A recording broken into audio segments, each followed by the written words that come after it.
नाज़रीन किराम, एक तरफ आईनी तरमीम है और दूसरी तरफ SCO कॉन्फ्रेंस है। सबसे ज्यादा जरूरी इस वक्त पाकिस्तान के लिए अपनी यकजहती दिखाना है और दूसरी तरफ PTI तरीके इंसाफ ने वाज़ह तौर पर यह कह दिया है कि ऐन उस वक्त 15 अक्टूबर को जिस वक्त दुनिया भर के मुख्तलिफ ममालकों के सरबराह पाकिस्तान में मौजूद होंगे और PTI जो है उस वक्त डी चौक के अंदर एहतजाज करेगी और दूसरी तरफ उनका मुतालबा सिर्फ ये एक ही है कि बानी PTI इमरान खान से मुलाकात जो है वो करवाई जाए। क्या एक मुलाकात इस वक्त पाकिस्तान से भी अहम हो चुकी है? दूसरी तरफ हुकूमती इत्तेहादियों का कहना है कि शंघाई इजलास के मौका पर एहतजाज करने वाले दस्तूर और पाकिस्तान के दुश्मन हैं। PTI की तरफ से ये कहा जा रहा है कि इस वक्त पाकिस्तान के हालात ऐसे हो चुके हैं शायद ही ना सिर्फ पाकिस्तान बल्कि पूरी दुनिया ने कभी ना देखे हों।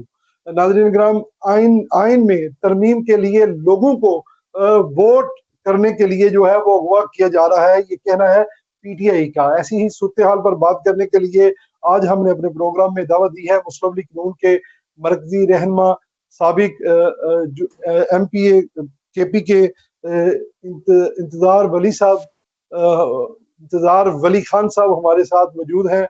उनके साथ सीनियर तजियाकार हैं, एडवोकेट हैं रुबाब सुलेमान साहबा। तो आइए अपनी गुफ्तगू का आगाज करते हैं और जानते हैं तमाम चीजों के बारे में। जी वेलकम टू शो जी, अस्सलाम वालेकुम। जी वालेकुम सलाम, thank you for inviting me on the show. आपका शुक्रिया जी, आपने हमेशा ओवरसीज पाकिस्तानियों को अपना कीमती वक्त दिया। जब भी आपको कहा आपने आमीन कहा। अभी थोड़ी देर तक हमें हमारे दूसरे गेस्ट भी ज्वाइन कर लेते हैं जी। प्रोग्राम का आगाज आपसे करते हैं क्योंकि आप कानूनदान हैं। इस वक्त 3 बड़ी पार्टियों की तरफ से आईनी मसदवा जो है वो पेश कर दिया गया है। तो आप क्या देख रही हैं ये आईनी अदालतों का जो इशू चल रहा था, अब आईनी अदालतें सामने आएंगी या आईनी बेंच होगा? क्या देख रही हैं? हुकूमत जो है वो अवाम को क्या सरप्राइज देने जा रही है? जो इन्होंने मसवदा पेश किया, अगर मैं उसको एक क्रिटिकली देखूं, आई वुड सी कि वहां पर असल में सारे ये चाह रहे हैं कि जो जुडिशरी है उसको ले आए पार्लियामेंट के अंडर। ठीक, समहाउ 19-20 का फर्क डाल के सबका जो है ड्राफ्ट वो समहाउ सेम है। ठीक, सबकी जो रिकमेंडेशंस हैं वो सेम है और वो ये चाह रहे हैं कि इसको पार्लियामेंट में ले। जैसे हमारा लास्ट प्रोग्राम हुआ था उसके अंदर मैंने इसी बात को जो है वो हाईलाइट किया था कि बेसिकली आप जो है आपका एडमिनिस्ट्रेटिव, आपका जुडिशरी, लेजिस्लेटिव, आपका एग्जीक्यूटिव, ये तीनों चीजें, तीनों जो आपके पिलर्स हैं ये इंडिपेंडेंट थे। ये एक ब्यूटी थी जब इस कॉन्स्टिट्यूशन को बनाया गया और अब जो है इस कॉन्स्टिट्यूशन में जो अमेंडमेंट है वो इस ब्यूटी को खत्म कर रही है। ऑल दो प्रैक्टिकली भी जो है ऐसा ही हो रहा था कि हम उस ब्यूटी को खत्म कर चुके हैं और हमारी जुडिशरी जो है वो वर्क कर रही है under the shadow of political shadow के अंडर जो है वो वर्क कर रही है या under the shadow of establishment work कर रही है। वो इसी तरह हो रहा है, लेकिन अब उसको ये चाहते हैं कि उसको एक अमली शक्ल दे दी जाए और उसको जो है वो असल में भी उसी तरह नजर आए और उसी तरह जो है हमारा जो कॉन्स्टिट्यूशन है जो हम कर रहे थे वो जो है असल शक्ल में भी हो जाए और उसी तरह चलना शुरू हो जाए। इसका सबसे पहली बात यह कि इस ब्यूटी को खास तौर पे रखा क्यों गया था, क्यों आपके जो है वो तीनों पिलर्स इंडिपेंडेंट थे और क्यों उनको रखा गया?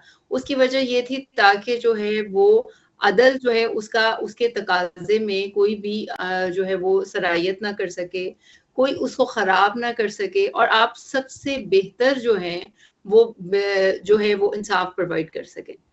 इसी तरह जो हमारा एग्जीक्यूटिव था, जो हमारा जो है एडमिनिस्ट्रेटिव था, ये सारे पिलर्स जो थे ये अपने अपने अंदर जो है वो अपना काम अदा कर रहे थे जिसका एक दूसरे में अमल दखल नहीं था। लेकिन अब इसको आपस में मर्ज कर देंगे तो क्या होगा? हम चाह रहे हैं कि सिर्फ यहाँ पर एक रूलर हो और सब उसी को ओबे करें। यानी कि अब जो है पहले ये होता था कि डिक्टेटरशिप उसे कहा जाता था पाकिस्तान में कि जो डिक्टेट करता था और he comes from the forces. But अब ये होगा, वो डिक्टेटर जो होगा वो कोई भी हो सकता है, it could be civilian, it could be from the military, लेकिन चूंकि वो एक काम करेगा किंगशिप की तरह, तो वो उसी तरह सबको रूल करना चाहते हैं। यानी कि हम जमहूरियत से दोबारा जो है वो किंगशिप में वापस जा रहे हैं, और उसी तरह हम अपनी चीजों को इम्प्लीमेंट कर रहे हैं और चाह रहे हैं कि हम इस सारी जुडिशरी को दोबारा से पार्लियामेंट के अंडर ले आए। जुडिशरी को, यानी कि अगर इसको आप इस एस्पेक्ट से देखें तो जुडिशरी वीक हो जाएगी, although it still it is weak, लेकिन चले हमारे पास कुछ कहने को तो है ना कि जुडिशरी इंडिपेंडेंट है, कभी तो जो है रूल ऑफ लॉ जो है वो ऑन हो जाता है। लेकिन अब तो ये हमेशा के लिए ही चैप्टर क्लोज हो जाएगा कि रूल ऑफ लॉ जो है वो नहीं रहेगा, और हमेशा के हमेशा जो है वो पार्लियामेंट। आप क्या समझती है, क्यों ये नौबत पेश आई, क्यों हुकूमत ये करने जा रही है, और क्या देख रही है इनके पास नंबर जो है वो पूरे हो जाएंगे, जिस तरह अभी ये मौलाना फजलुर रहमान साहब को भी किसी हद तक जो है वो मना सके हैं, आप क्या देख रही हैं? जी, मौलाना फजलुर रहमान ने ऑब्वियसली मान ही जाना था, क्योंकि उन्होंने जो थोड़ा बहुत रिलक्टेंट रह भी गए वो भी मान ही जाएंगे, इसलिए क्योंकि कौन इक़्तिदार में नहीं आना चाहता। उन्होंने इतनी जंग लड़ी है, उन्होंने इक़्तिदार के लिए लड़ी है ना। अगर आज उनको इक़्तिदार मिल रहा है और वो जो है वो एक हॉट सीट पे बैठे हुए हैं, एवरीबॉडी नीड्स हिम, तो डेफिनेटली वो इसको ज्वाइन करके पूरे तरीके से जो उन्होंने अपनी शराइत रखी हैं, कंडीशंस रखी हैं, वो अगर आप उनको पढ़ें तो सबकी ही 19-20 के फर्क से एक जैसी हैं, और सब जो है वो ही कह रहे हैं, वही मांग रहे हैं, जिसके अंदर पहले कहा जा रहा था कि नहीं जी हम रियासत के साथ हैं, हम रियासत को बनाना चाहते हैं, हम रियासत के लिए लड़ रहे हैं, वो सारे नारे जो हैं वो कहीं दब गए हैं, और अब वो चीजें उठ गई हैं जो कि उनकी अपनी बेसिक नीड थी। अब उनको कोई फर्क नहीं पड़ा कि पार्लियामेंट के अंडर जो है वो जुडिशरी आ रही है और उस तरह रूल करेगी, उन्हें इससे कोई फर्क नहीं पड़ा कि अब जो है वो फेडरल कॉन्स्टिट्यूशनल कोर्ट बन रही है, फेडरल कॉन्स्टिट्यूशनल कोर्ट कैसे एक्ट करेगी, कैसे जजेस की सिलेक्शन होगी, रिटायरमेंट का एज डिफरेंस क्या आ रहा है, वो सारी चीजें अब जो है वो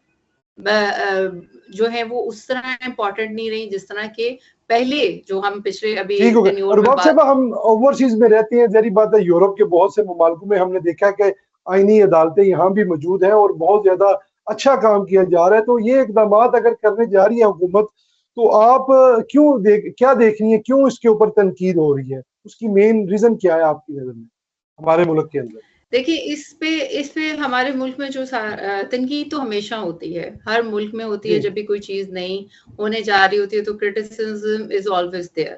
बट ऑन दिस पॉइंट के कॉन्स्टिट्यूशनल अमेंडमेंट में इतना क्रिटिसिज्म क्यों हो रहा है, उसकी वजह ये है कि पहले जो है वी वर नॉट अवेयर, हम इन चीजों के लोग जो है वो इतने ज्यादा जो है फहम नहीं थे, उनको अंडरस्टैंडिंग नहीं थी, वो इतना जानते नहीं थे कि किस तरह जो है वो कॉन्स्टिट्यूशन की अमेंडमेंट आपको एक निजी लेवल तक जो है वो अफेक्ट करती हैं। अब जो है हमें आहिस्ता आहिस्ता ये एहसास हो रहा है कि असल में जो कॉन्स्टिट्यूशनल अमेंडमेंट हो रही है, जैसे कि भुट्टो साहब के दौर में हुई, तो आज हमें पता है कि उसके हम पे क्या इफेक्ट्स है। इस तरह हमें पता है कि हर चीज जो उससे काटी पीटी जा रही है, निकाली जा रही है, डाली जा रही है, उसके इफेक्ट हम पे और हमारी आने वाली नस्लों पे होते हैं। पूरी एक रियासत के हम हिस्सा हैं और हम सबके ऊपर उसका असरात होते हैं। इसलिए तनकीद जो है वो आपको इस दफा पब्लिक सेक्टर से भी ज्यादा नजर आ रही है, इसीलिए बिलावल साहब ने जो है वो पब्लिक व्यू भी लिया है ताकि कोई मीनिंगफुल अगर उनको अच्छा मैं ठीक है, मैं बिलावल साहब की तरफ आता हूँ। मुझे ये जरा बता दें कि ये जो कहा जा रहा है कि ये अवाम के जो हकूक हैं उसको जमीन दोज किया जा रहा है, तो आप जरी बात है कानूनदान है, सारा दिन आपका काम ये है, तो आप क्या देखनी है, कहाँ किन पॉइंट्स के ऊपर अवाम के जो हकूक है उनको जो है वो उनको सबोताज किया जा रहा है उनका? जी, वो बिल्कुल इस तरह सबोटाज किया जा रहा है कि अगर आप देखते हैं अवाम जो है उसको तभी फायदा है जब हर जो पिलर है वो इंडिपेंडेंटली वर्क करे। जब इंडिपेंडेंस ही आप किसी से छीन लेते हैं, आप उससे उसके काम में जो है मुदाखलत शुरू कर देते हैं। जैसे आज अवाम के किस बात पे रो रही है, वो ये कह रही है कि अमीर को इंसाफ मिलता है लेकिन गरीब को इंसाफ नहीं मिलता। अमीर के लिए कानून और है, गरीब के लिए कानून और है। अब ये चीज जो हम आजकल जो है वो फेस कर रहे हैं, basically it is going to be implemented. Actual में हम इसको किताब में भी लिखने लगे हैं, और हम ये इस बात को, यानी कि जिसको हम कल को आप और मैं कहते हुए थोड़ी सी शर्म महसूस कर लेते थे कि नहीं भाई रूल ऑफ लॉ होना चाहिए, हम ये कह लेते थे नहीं ऐसा नहीं होना चाहिए कि एक पॉलिटिशियन जो है वो इंटरफेयर करे, या जुडिशरी जो है वो पॉलिटिकली मूव करें, या वो एस्टैब्लिशमेंट के थ्रू मूव करें, तो हम ये थोड़ी सी शर्म करते थे, या हमारा ये क्रिटिसिज्म होता था। अब हम उसको अपनी जो किताब है, अपनी जो हमारी बुक है, उसके अंदर हम लिख के तो इस बात को हमेशा के लिए चैप्टर को क्लोज कर रहे हैं। तो क्या आप सोचते हैं कि कल को हम इसको क्वेश्चन भी अब कर सकते हैं, यानी कि it would be our constitution? तो इससे सबसे ज्यादा जिसको नुकसान हो रहा है वो ऑब्वियसली पब्लिक है, क्योंकि कॉन्स्टिट्यूशन ने रूल किसके ऊपर करना है, लॉ ने रूल किस पे करना है? यहाँ हुकूमत का मौकफ ये है कि माजी के अंदर जिस तरह अदालतों ने फैसले सुनाए, जुल्फकार अली भट्टो साहब का जो मतलब एक उनको फांसी चढ़ा दिया गया, उसके अलावा मतलब उसके बाद बहुत से ऐसे फैसले हुए जिसको मद्देनजर रखते हुए ये चीजें जो है, ये तरमीम में कुछ चीजें जो है वो शामिल की गई हैं। तो आप समझती हैं कि वो इसमें कोई सदाकत है? नहीं, देखें इनफैक्ट जब भुट्टो साहब का जो आप खुद फरमा रही हैं कि ये आप अख्तियार जो है ये अपने पास रखना चाह रही हैं, ये सारा मतलब पूरा कंट्रोल करना चाह रही हैं। अपना क्वेश्चन थोड़ा एलेबोरेट कीजिएगा बीच में से। मैं ये कह रहा, जैसे आपने फरमाया कि हुकूमत जो तरमीम कर रही है, कि तरमीम के जरिए अदलिया को मतलब अपने कंट्रोल में करना चाह रही है पूरी तरह, आपका कहने का मकसद ये है। तो माजी के अंदर उनका कहना ये कि माजी के अंदर जिस तरह अदालत ने अपने मुंह उठा के बड़े बड़े फैसले ऐसे कर दिए जिसमें बाद में उनको मतलब वो फैसले वापस लेने पड़े, तो आप समझती नहीं है कि ये अगर वो ये इकदाम कर रहे हैं तो इसमें बेहतरी है? आप मुझे एक बात बताएं कि अगर हमें माजी में हम झांकते हैं और हम कहते हैं कि माजी में जो है जुडिशरी ने कुछ गलत जो है वो फैसले किए, मान लिया, लेकिन कम अज कम दे वर प्रॉपर जज, दे वर फ्रॉम द, उन्होंने लॉ पढ़ा, लॉ सीखा और फिर इम्प्लीमेंट किया। अब एक ऐसा बंदा, आप जैसे आप कहते हैं कि जिसकी फील्ड ही नहीं है, उसको उठा के आप जो है इस फील्ड में लगा देंगे, तो कैसे हम ये सोच सकते हैं या कंसीव कर सकते हैं कि अब जो फैसले आएंगे वो बेहतर आएंगे? यानी कि ऐसा हो सकता है कि आप, ये वही वाली मिसाल है कि एक क्रिकेटर हो और आप उसको उठाएं और आप उसको जो है वो किसी ऐसी जॉब पे लगा दें जहां पे वो मिसफिट हो, तो क्या आप कहेंगे कि वो वहां जाके प्रोडक्शन देगा? वो कुछ भी प्रोडक्शन नहीं दे सकता, वो कुछ भी प्रोड्यूस नहीं कर सकता, बिकॉज वो बेसिकली जो है वो क्रिकेटर ही है। अगर वो जो है वो अपनी फील्ड छोड़ के किसी और फील्ड में जाएगा तो वो भी खराब कर देगा, और जो उसके अपने अपने जो सीखा सिखाया है वो भी उसका खराब हो जाएगा। तो एक पॉलिटिशियन ने अगर जज ही बनना है तो वो पॉलिटिक्स छोड़ दे और वो जज बन जाए, और बेहतर ये है कि वो जुडिशरी में आ जाए। अगर हमें लगता है कि हमारे पॉलिटिशियन जजेस से ज्यादा केपेबल हैं, तो व्हाई नॉट के वो पॉलिटिक्स छोड़ें और वो जुडिशरी के एग्जाम दें, पास करें और जजेस बन जाए। और ऐसे ही अदलिया के अंदर जो लोग मतलब सियासत में मुदाखलत करते हैं, जिस तरह का 2-4 एमपी में आगे पीछे कर सकता हूँ, हमने देखा साकब निसार साहब को, मतलब वो क्यों नहीं, यानी कि क्योंकि वो अपने आप को मिसफिट समझ रहे हैं ना, दे थिंक अगर उनका रुझान जो है वो पॉलिटिकली ज्यादा अच्छा है तो इसका मतलब है कि वो जुडिशरी में मिसफिट है, और वो यहाँ पर जो फैसले कर रहे हैं वो पॉलिटिकली कर रहे हैं। तो बेहतर है कि वो जुडिशरी को छोड़ें और वो जो है वो पॉलिटिकली ज्वाइन कर लें किसी पार्टी को, या अपनी नई बना लें। वैसे भी इस वक्त हमारे मुल्क को एक नई पार्टी की सख्त जरूरत है, ताकि जो है वो आए और जिसकी जो है वो से जो है 400-450 के लगभग जो है वो पॉलिटिकल पार्टियां रजिस्टर्ड हैं इलेक्शन कमीशन में इस वक्त। तो अब मजीद अगर आप कह रही हैं तो चले। नहीं, इलेक्शन कमीशन के साथ रजिस्टर्ड होना एक समथिंग एल्स बात होती है, और टॉप में आना है कुछ और बात होती है। जो टॉप में वो दानियाल अजीज साहब कह रहे हैं कि बहुत बड़ी पार्टी जो ऊपर के सामने आएगी, मैं भी उसका हिस्सा होऊंगा, देखते हैं आने वाले दिनों में क्या होता है। अच्छा, ये जरा फरमा दे कि ये बिलावल भुट्टो जरदारी साहब ने जो फरमाया है कि वफाकी जो आईनी अदालत है उसका क्याम कायदे मोहम्मद अली जिन्ना की मतलब एक ख्वाब था, तो ये ख्वाब क्या वाकई, आप तो कानूनदान है, हमने तो चले कानून पढ़ा नहीं है, तो ओवरसीज पाकिस्तानी को बता दें, क्या कायदे-ए-आज़म मोहम्मद अली जिन्ना का ये ख्वाब था कि ये आईनी अदालत जो है मुल्क के अंदर इसका क़याम हो, और जो अब ख्वाब जो है वो ट्रांसफर हो गया बिलावर साहब में, और बिलावर साहब ने होम्स के साथ जो शेयर कर दिया है? एक तो मैं बड़ी खुश होती हूँ हमेशा कि जी कायद-ए-आज़म के फॉलोअर्स बढ़े हैं, और कहीं न कहीं जो है कायद-ए-आज़म उनके अंदर से जाग जाते हैं और वो कायद-ए-आज़म जैसा फ़ील देते हैं और उनको फ़ील आने लग पड़ती है। लेकिन क्या मुझे फर्स्ट क्वेश्चन मेरा ये है कि जो हमारी फेडरल कॉन्स्टिट्यूशनल कोड है, उसका काम क्या है? सबसे पहले हमें ये समझना है।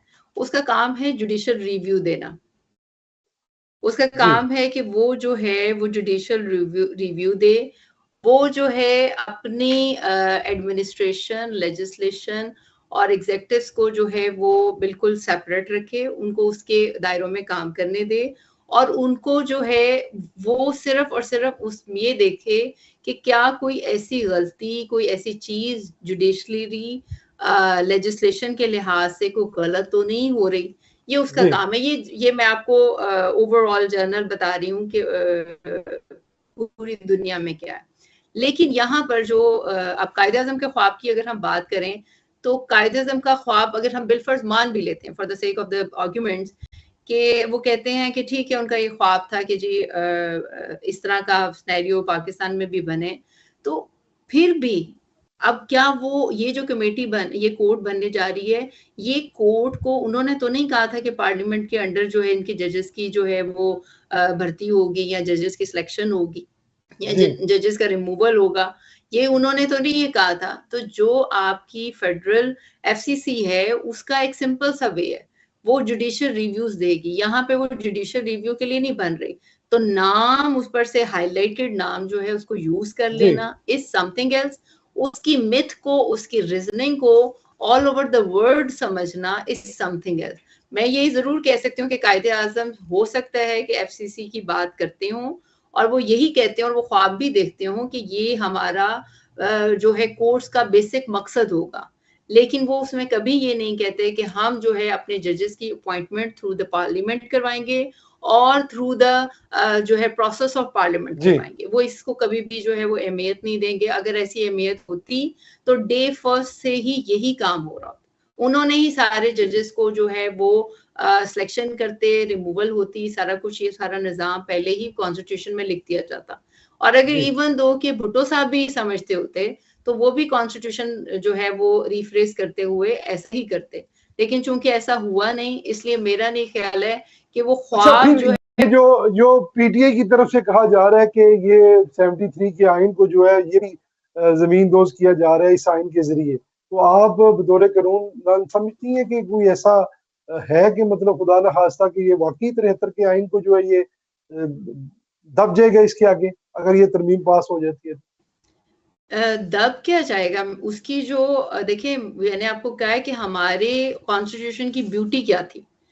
ब्यूटी ये थी कि सारे पिलर्स इंडिपेंडेंटली वर्क करते थे। वो आपस में एक दूसरे के कामों में इंटरफेयर नहीं करते थे और एक के ऊपर दूसरे का डर होता था। उसे पता होता था कि अगर एग्जेक्टिव्स ने गलत काम किया तो जुडिशरी जो है वहां पर मेरा केस जा सकता है और मैं वहां जवाबदेह हो सकता हूँ, मुझसे अवाम पूछ सकती है। एग्जेक्टिव एडमिनिस्ट्रेटिव जो है वो अपनी गलती करते हुए उनको होता था कि अगर हम गलत करेंगे तो हम जवाबदेह हो सकते थे। जुडिशरी गलत करती थी तो उससे होता था एडमिनिस्ट्रेटिव पूछ सकते हैं। तो ये ब्यूटी थी, यानी कि वो अकाउंटेबल थे लेकिन इंटरफेरेंस नहीं थी। दे कांट मिंगल देमसेल्फ, यानी कि जैसे कि एडमिनिस्ट्रेटिव ने हुक्म दिया और जुडिशरी और जो है वो लेजिस्लेशन ने उसको उस लिहाज से, एग्जेक्टिव्स ने उसके लिहाज से कर दिया, तो ऐसा नहीं था। तो जब ये ब्यूटी ही खत्म हो जाएगी इस अमेंडमेंट से, तो ऑब्वियसली आप कह लें कि बस कॉन्स्टिट्यूशन का वो जो लफ्ज है कॉन्स्टिट्यूशन वो ही रह जाएगा और उसका कोई शेडो भी नहीं रहेगा इसके ऊपर। हम बिल्कुल इंटायरली डिफरेंट चीज में चली जाएंगे।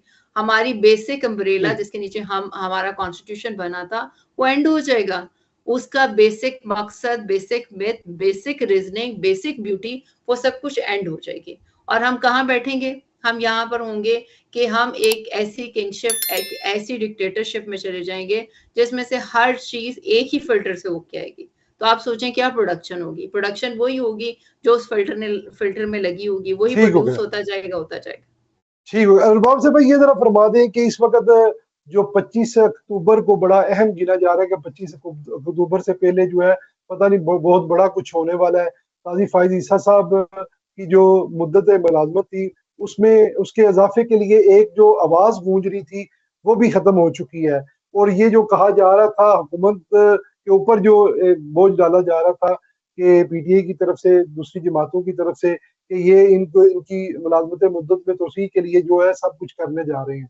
तो अब आप क्या देखनी है 25 अक्टूबर क्यों इतना अहम गिना जा रहा है अभी भी? और काजी साहब की तरफ से तो अलविदाई जो है वो दावतों का भी इत्माम किया जा रहा है, तो अब तो कोई पीछे रह ही नहीं गया अवाम किसी किस्म का। तो आप कुछ देखिए कोई मजीद इसमें।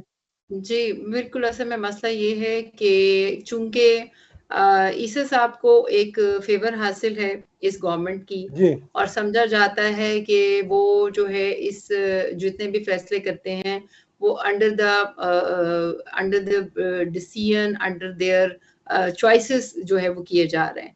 इस वजह से ये एक बहुत बड़ा जो है वो इर्द गिर्द जो है आपको वो सुनने में बात आ रही थी, वो इसीलिए हो रही थी। But the thing is this के दूसरी चीज जो हमें इससे बात से लिंक करती है वो ये करती है कि हम जब पढ़ते हैं इनके ड्राफ्ट्स पढ़ते हैं, इनकी रिकमेंडेशंस पढ़ते हैं, तो इसमें सारा कुछ जब ये अपनी अमेंडमेंट करना चाहते हैं तो सबसे ज्यादा जो जोर जिस चीज पे दिया जा रहा है वो जुडिशरी पे दिया जा रहा है कि जुडिशरी को ये अपने लिहाज से जो है वो पलटना चाहते हैं, अपने लिहाज से उसको जो है तरतीब देना चाहते हैं।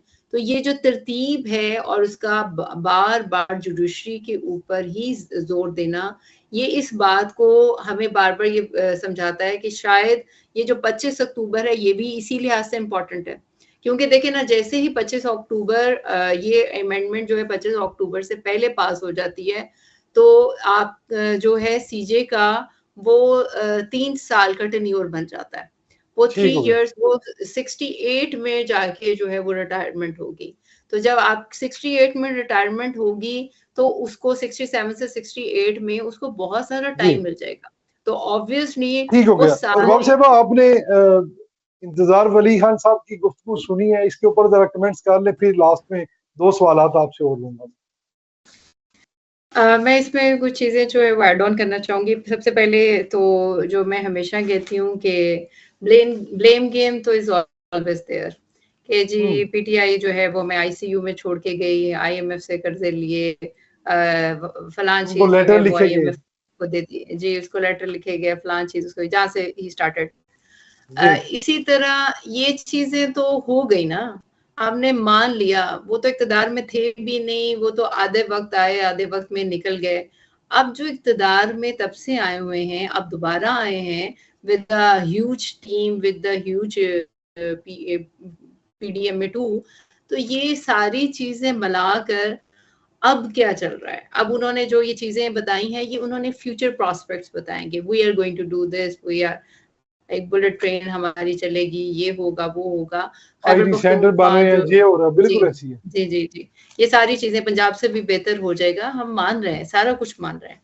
लेकिन ये वाले वादे, ये वाली कस्में तो हमेशा ही हमारे साथ खाई जा रही है, हमें हमेशा ही ऐसे ख्वाब दिखाए जा रहे हैं, पर होता क्या है? हम वहां बात करेंगे जहां पर कुछ होता है। सबसे पहले अब उन्होंने एक समिट की बात की जो आजकल चल रहा है, जिसपे उन्होंने कहा कि मेहमान नवाजी में हम जो है वो कसर छोड़ रहे हैं। पहली बात कि पाकिस्तानी कौम बहुत ज्यादा मेहमान नवाज है, इसमें कोई डाउट नहीं है। दूसरी बात ये कि मेहमान होने में और एक आप कहते हैं सौदागर होने में फर्क है। इस वक्त जो समिट हो रहा है वो मेहमान नवाजी नहीं है, वो हम अपने ही जगहों को, हम क्या पाकिस्तानी कौम में कोई इंजीनियर नहीं है, कोई ऐसा बंदा नहीं है, कोई केपेबल जो है हमारे पास कौम नहीं है कि वो अपनी चीजों को खुद निकाल सके, खुद एक्सप्लोर कर सके, खुद उसको रिफाइन कर सके और यूज कर सके। जो हमें दूसरे मुल्क को बुलाकर उसको अपना वो हिस्सा वो दे रहे हैं, हमें क्या पता कि उसमें से क्या निकालते हैं, क्या वो ले जाते हैं, हमें क्या बताते हैं, और हिसाब कौन रख रहा है? दूसरे ममालिक।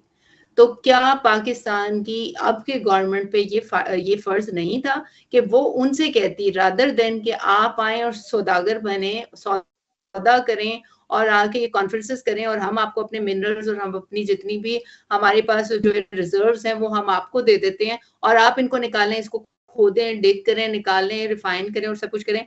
इसकी जगह हम कहते हैं कि ये हमारे जो है वो पाकिस्तान के लोग हैं, आप इनको ट्रेन करें, इनको इंजीनियर बनाएं, हमारी कौम खुद निकालेगी और खुद जो है वो चीजों करें। हम लोग वो हैं जिन्होंने सऊदी अरब को, वो पहाड़ों का मुल्क था जिसको हमने सड़कें बना के दी। हम वो इंजीनियर हैं जिसने सऊदी अरब को बताया कि किस तरह चीजों को ट्रांसफर एक जगह से दूसरी जगह लेकर जाना है, बिजली कैसे पहुंचानी है, पानी कैसे पूरे मुल्क में देना है। वो एक सहरा था, हमने उसको आबाद किया, सारी की सारी लेबर पाकिस्तान से गई, हिस्ट्री में ले जाना। आज क्या हो रहा है, आज वो, यानी कि ये मेरे लिए लिटरली शॉकिंग बात है कि हमारे मुल्क में वो लोग जिनके कभी कोई इंजीनियर नहीं पैदा हुआ, जिसको ये नहीं पता था कि पहाड़ को काटना कैसे है, ये हमारे नौजवान थे, हमारे जवान थे जिन्होंने जाके सब कुछ किया। ये हमारी पढ़ी लिखी लौट थी जिसने सब कुछ किया। आज भी वहां पर जाएं तो सबसे ज्यादा आपको पाकिस्तानी नजर आते हैं और वो पाकिस्तानी वहां पे बैगिंग नहीं कर रहे हैं, they are working over there. आज भी सऊदी अरब का अगर आप सिर्फ पाकिस्तानी लॉट सारी निकाल देना तो एकदम नीचे आके गिर जाएगा। और वो लोग, वो किंग्स जिनको कुछ भी नहीं आता, वो जिनको इंजीनियरिंग का कोई सिरा नहीं पता, वो आके तो हमें बता रहे हैं कि हमारे रिजर्व्स कैसे निकलेंगे, हमारे रिजर्व जो हैं उनको कैसे रिफाइन किया जाएगा और उनसे कैसे फायदा उठाया जाएगा। यानी कि ये सेंस मुझे नहीं समझ आती। सबसे बड़ी बात, किसी गवर्नमेंट की अगर किसी अपने मुल्क के साथ कोई वफादारी होती है ना, तो वो ये होती है कि वो अपने मुल्क के लोगों को ट्रेन करता है, रादर देन के वो ये करता है कि दूसरे लोगों को बुलाएं और उन्हें कहें कि वो आए और वो ये काम करें। यही चीज उसकी जगह अगर वो हमसे आगे निकल चुके हैं, जहां पर भी है दुनिया के किसी भी कोने में, अगर जो है आपसे टेक्नोलॉजी बढ़ गई है तो वफादारी ये थी कि वो ट्रेनिंग को अपने मुल्क में लाए, नहीं ला सकते अपने मुल्क के लोगों को, जो बिल्कुल ऐसी है, बिल्कुल उन्हें ट्रेन करें ताकि इस तरह कौमें भी वही तरक्की करती हैं जो अपनी कौम को जो सिखाती हैं, आगे लेकर चलती हैं। बिल्कुल ऐसी है, इसमें कोई शक नहीं है। और अच्छा, इस ये तरह अभी और आपको मैं थोड़ा सा ऐड की, और इस तरह ये जो हो रहा है सुमित, इससे हमारा जो मुल्क है ये काटा पीटा जा रहा है, ये बिक रहा है, ये हिस्से हो रहे हैं। हम जब अपनी देखे ना, अगर आपके पूरे ऊपर जेवरात हैं, आप जेवरात उतार उतार के सबको देने लग पड़ेंगे इस मुल्क के ऊपर से, तो आपके पास क्या रह जाएगा पीछे? कुछ भी नहीं। वो तो जिस तरह के हालात है पाकिस्तान के अंदर, अगर ये इकदामात भी ना किए जाएं तो फिर तो पाकिस्तान कहाँ मतलब खड़ा होगा। आप अपने सारे तो रिजॉर्ट्स दे रहे हैं, आप सारे रिजर्व्स तो अपने दे रहे हैं, तो फिर आपके पास क्या रह जाएगा? यानी कि हमने इंटेलेक्ट अपना दे दिया, हमने जो है पहले जो है अपनी जमीन अपनी हमने दे दी, हमने जो है अपनी जुडिशरी को जिंदा हमने रहने नहीं दिया, पॉलिटिशियन हमारे जो है वो उनके अंदर जो है ब्लेम गेम के अलावा कुछ नहीं है। तो हम कहाँ खड़ा कर रहे हैं अपने मुल्क को? ये कौन सी वफादारी है? सिर्फ वो जो जिन्होंने, मैं कहती हूँ 2.5 साल जो है वो हुकूमत करके वो सब कुछ गंदा करके चले गए, ये लोग, मैं बार बार ये कहती हूँ कि पीटीआई तो अब आई है ना, ये नून लीग और पीपी जो है ये तो पहले की है। नून लीग और पीपी को क्या नहीं पता था कि इन्होंने उस वक्त पाकिस्तान को संभाला जब कुछ भी पल्ले नहीं था। अब तो फिर भी कुछ था ना कि चले हम किसी जगह पे खड़े हैं, हमारे कुछ चीजें बिल्टअप हुई हुई हैं, हमारा कोई काम है, हमारा कोई नाम है। तब तो कुछ था ही नहीं, तब कहाँ थे ये लोग? तो इसीलिए जब तब सरवाइव कर सकते, अब ये 2.5 साल की हुकूमत ने इनको क्या दे दिया, क्या ले गया?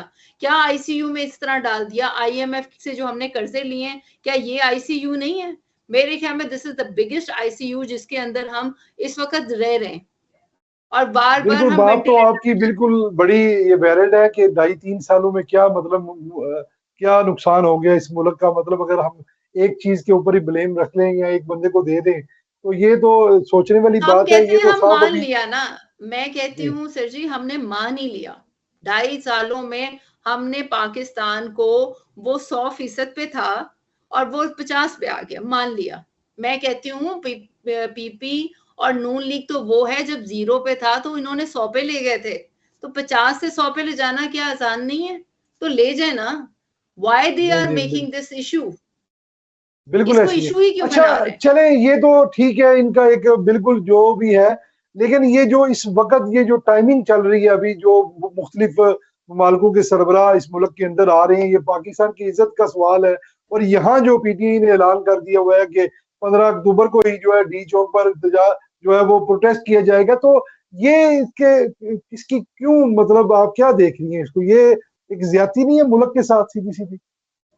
मुल्क के साथ आप ज्यादती किसको काउंट कर रहे हैं? इसको कि पीटीआई का धरना होगा या इसको कि सुमिट हो रहा है?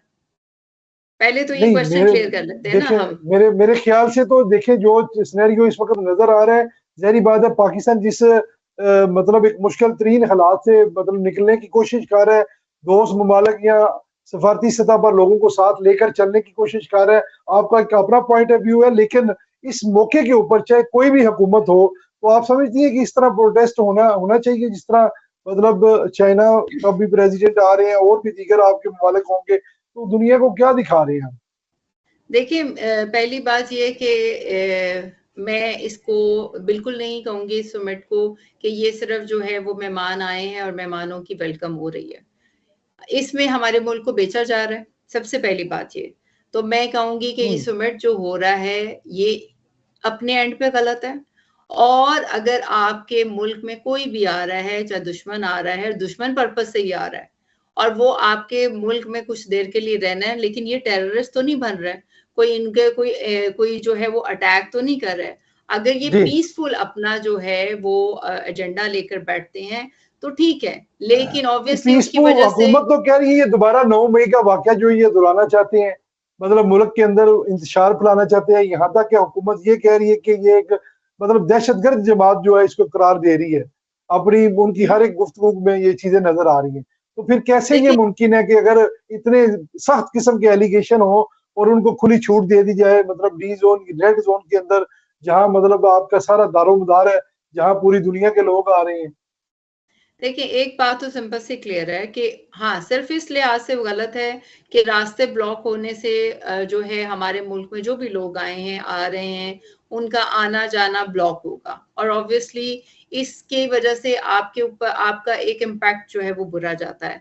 और दूसरा ये कि पार्टीज जो है वो एहतजाज में हैं तो वो एहतजाज में रहें, लेकिन उस वक्त जो है वो साइलेंट एहतजाज कर लें, उसको जो है फिजिकली की तरफ ना जाए। वो बिल्कुल आप सही कह रहे हैं, लेकिन मैं ये कह रही हूँ कि इस वक्त अगर वो धरना देते हैं फिजिकली जाके तो वो भी गलत है। और जो ये सुमिट हो रहा है इसमें कोई पाकिस्तान की बहाली खुशहाली की बात नहीं है, ये पाकिस्तान की इकोनॉमी को मजीद नीचे से नीचे गिराने और लोगों को पॉवर्टी लाइन से जितने वो नीचे चले गए उससे मजीद नीचे ले जाने के लिए जो है वो हो रहा है। इसका कोई फायदा और कोई जो है वो इम्पैक्ट नहीं है। और ये जो सिर्फ जो खर्चा आएगा वो जो है वो सब गरीब के ही पल्ले से निकलेगा। तो 9 चले मई ये पे आने वाले दिनों में पता चलेगा इस चीज का इफेक्ट क्या पड़ता है कौम के ऊपर, मतलब क्या फायदा होता है और क्या नुकसान होता है। ये जब ये मामला तो जहरी हिस्ट्री बात है, बताती है ना, ये तो उम्मीद पर हिस्ट्री दुनिया बताती कायम है, लेकिन नीयत अब उनकी उनके साथ है। लेकिन जो इकदाम करने जा रहे हैं ये मेरे ख्याल से,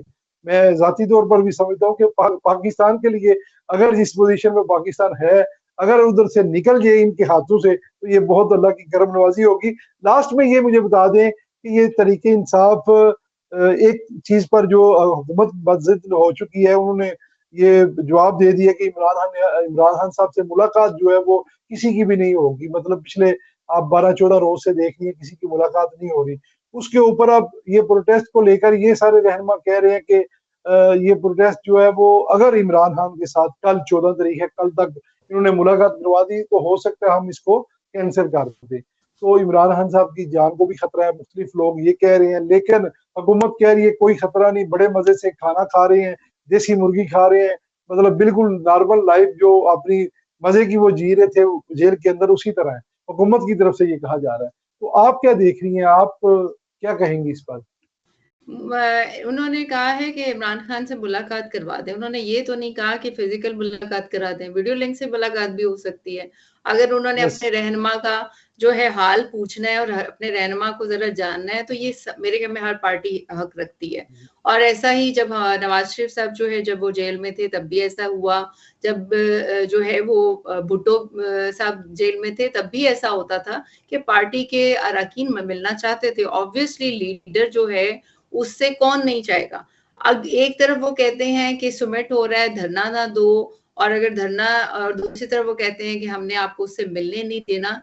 असल में हम जो है वो पार्टीज के लिए तो पार्टीज ही तो चला रहे हैं, हम मुल्क थोड़ी चला रहे हैं, हम तो पार्टीज चला रहे हैं। कभी हम पीटीआई चला रहे हैं, कभी हम नून लीग चला रहे हैं, कभी हम पीपी चला रहे हैं, और आजकल जो है वो हम जीयूआई भी चला रहे हैं। तो हम सिर्फ यही चीजें चला रहे हैं, हम मुल्क थोड़ी चला रहे हैं। हमें तो फिक्र है कि जी इमरान खान से उसकी पार्टी के अरकान ना मिले, हमें ये फिक्र है कि जो है वो नवाज शरीफ को जो है वो सीएम ने जो है वो कहीं उनकी फोटो लगी रहने दी, भूल गई लगाना, या हमें ये फिक्र है कि शहबाज शरीफ से जो है वो किसी खास बात पे जो है वो मशवरा नहीं किया गया। तो हमारी प्रॉब्लम्स तो ये हैं, हमारी प्रॉब्लम ये थोड़ी है कि मुल्क चल रहा है या नहीं चल रहा। हमारे मुल्क के टुकड़े करके जो है बेचे जा रहे हैं, या हम एक जो है सुमिट कॉन्फ्रेंस जिसको हम बहुत बड़ी लेवल हाई फाई लेवल पे कह रहे हैं। देखिए हिस्ट्री क्या कहती है, हिस्ट्री हमेशा ये कहती है कि अपने रिजर्व्स को खुद सीखो। ये मैं बात असल में बार बार आपके प्रोग्राम के थ्रू जो है लोगों तक ये नॉलेज पहुंचाना चाहती हूँ।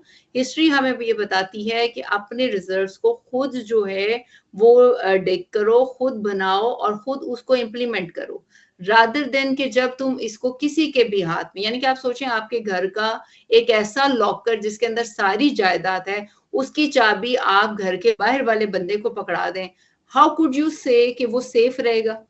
वो कभी भी सेफ नहीं रहेगा। इसी तरह ये हमारे घर के रिजर्व्स हैं, ये वो चीजें जिनकी चाबी हम इस सुमिट के थ्रू जो है वो लोगों तक गैर लोगों में पहुंचा रहे हैं, गैर लोगों को इनका कस्टोडियन बना रहे हैं। और क्या हमारा मुल्क तरक्की कर सकता है? क्या वो घर तरक्की कर सकता है जिसकी लॉकर की चाबी बाहर के पास हो?